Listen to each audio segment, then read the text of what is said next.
I think Roundabout was a great and exciting song for the time that we released it.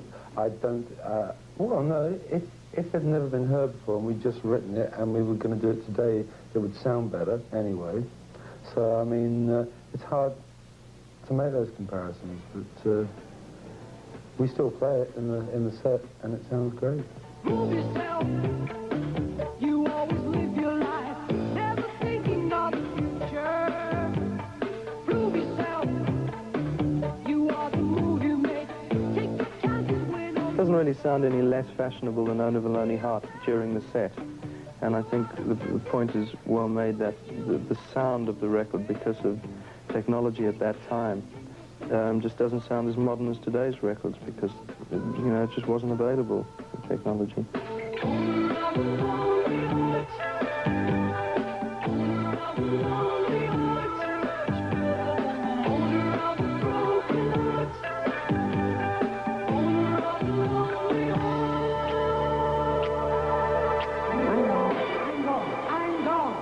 I think one of the fundamental changes in music in the last 10 years is the technology. You know, there were great songs 10 years ago, they're great songs now, there'll be great songs in 10 years' time. They'll sound different in 10 years' time because there'll be different technology then.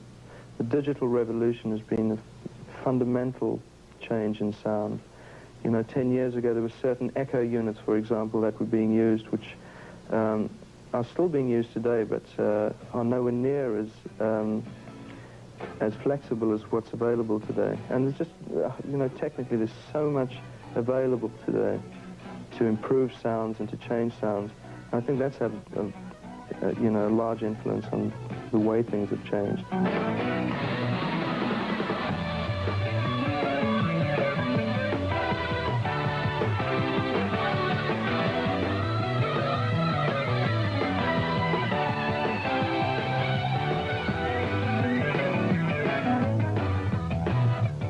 I think now we're really making records based on, you know, the ideas that we've all picked up from all the kind of influences we've had.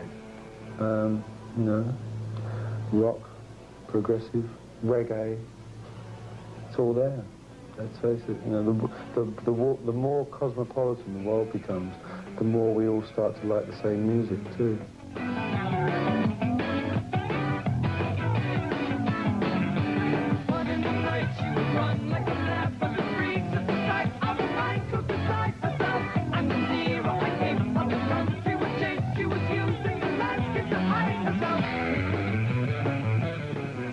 Classical music is definitely the root of everything.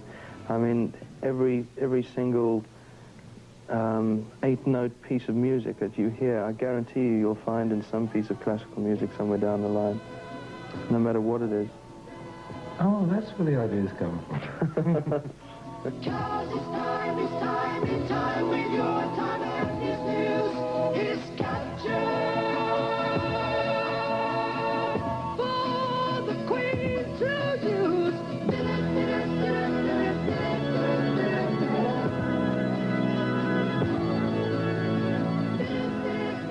Some of the younger fans I talk to know so much, it's incredible. They know so much about all the old stuff. You know, because I think a lot of them probably inherited albums from their older brothers and sisters, and when they were too young to go out, they probably played them, you know, and probably heard them more than the older brothers and sisters who bought them in the first place. So, I mean, I was talking to a 15-year-old guy the other day who knew every album from the first thing, and he was probably not born when it was released, you know, the first one. So it's very interesting. But I don't like to dwell on nostalgia. I think the main important thing about it is because we've come back now with a very sort of current sort of feeling, and I think the audiences feel that and we feel it. And it's certainly the most exciting tour we've ever done.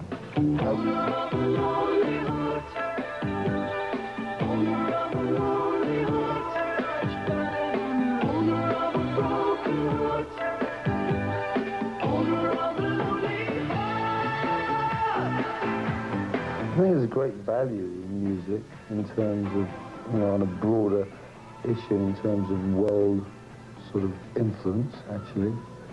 You know, and so therefore it shouldn't be taken lightly.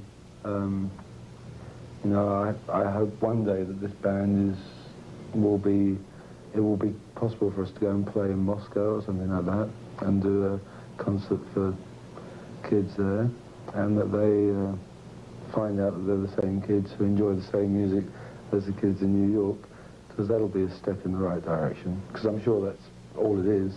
So music is a very strong thing, without becoming too political, you know, directly political. It's a very strong thing in terms of, you know, world unity. And so there is that strong side to it.